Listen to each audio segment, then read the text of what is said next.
दोस्तों तारीख थी 10 जनवरी 1966। जगह थी ताशकंद। पाकिस्तान को युद्ध में हराने के बाद भारत के शेर लाल बहादुर शास्त्री ने एक ऐतिहासिक समझौते पर साइन किए। पूरा देश जश्न मना रहा था, लेकिन किसी को नहीं पता था कि यह शास्त्री जी की जिंदगी की आखिरी रात होगी। रात गुजरी और 11 जनवरी की सुबह करीब 1:32 पर खबर आई, भारत के प्रधानमंत्री नहीं रहे। सरकारी रिपोर्ट्स ने कहा हार्ट अटैक, लेकिन जब उनका शरीर भारत आया तो उनकी पत्नी ललिता शास्त्री जी चीख पड़ी। उन्होंने कहा, मेरे पति का शरीर नीला क्यों पड़ा है? उन्हें हार्ट अटैक नहीं, उन्हें जहर दिया गया है। लेकिन उस रात के रहस्य से पहले यह जान लीजिए कि हमने किसे खोया था। शास्त्री जी कोई राजकुमार नहीं थे। 2 अक्टूबर 1904 को मुगल सराय के एक बेहद गरीब परिवार में उनका जन्म हुआ। सर से पिता का साया बचपन में ही उठ गया था। गरीबी ऐसी थी कि स्कूल जाने के लिए नाव वाले को देने के लिए पैसे नहीं होते थे, तो नन्हे शास्त्री जी अपनी किताबें सर पर रख कर तैर कर गंगा नदी पार करते थे। सिर्फ 5 फुट 2 इंच का कद, लेकिन जिगर हिमालय जैसा। वो भारत के इकलौते ऐसे प्रधानमंत्री थे जिनके पास न अपना घर था न गाड़ी। अपनी पहली कार लेने के लिए उन्होंने बैंक से 5,000 रुपए का लोन लिया था, जिसे उनकी मौत के बाद उनकी पत्नी ने अपनी पेंशन से चुकाया। ऐसे फकीर थे हमारे शास्त्री जी, और ऐसे इंसान के साथ ताशकंद में जो हुआ उसे सुनकर आपका खून खौल उठेगा।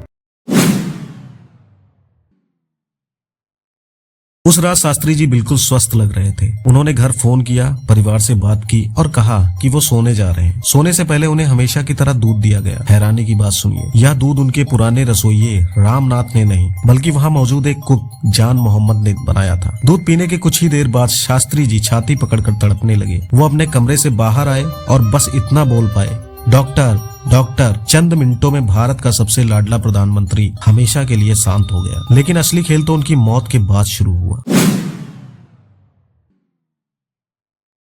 जब उनका पार्थिव शरीर दिल्ली लाया गया तो पूरा देश सन्न रह गया। उनका शरीर सामान्य नहीं था, वो गहरा नीला पड़ चुका था। पेट और गर्दन पर चीरे के निशान थे जिनसे खून रिस रहा था। मेडिकल साइंस कहता है कि हार्ट अटैक में शरीर नीला नहीं पड़ता, नीला तब पड़ता है जब शरीर में जहर फैला हो। सबसे बड़ा सवाल, रूस में उनका पोस्टमार्टम नहीं किया गया और भारत आने के बाद यहाँ भी उनका पोस्टमार्टम नहीं हुआ। आखिर किस बात का डर था? ललिता शास्त्री जी आखिरी सांस तक कहती रही कि उनके पति की हत्या हुई है।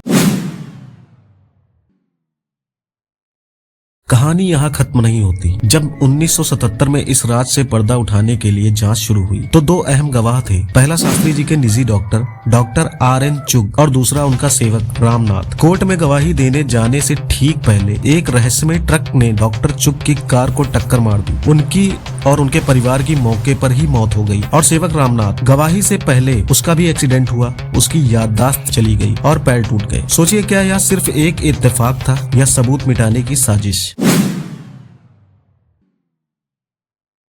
सालों बाद कन्वर्जेशन विद द क्रो नाम की एक किताब में दावा किया गया कि अमेरिका की खुफिया एजेंसी CIA ने शास्त्री जी को मरवाया था, क्योंकि अमेरिका को डर था कि अगर शास्त्री जी और वैज्ञानिक होमी भाभा जिंदा रहे तो भारत एक सुपर पावर बन जाएगा। और देखिए, शास्त्री जी की मौत के कुछ ही दिनों बाद होमी भाभा का प्लेन भी क्रैश हो गया। क्या यह सब आपस में जुड़ा था?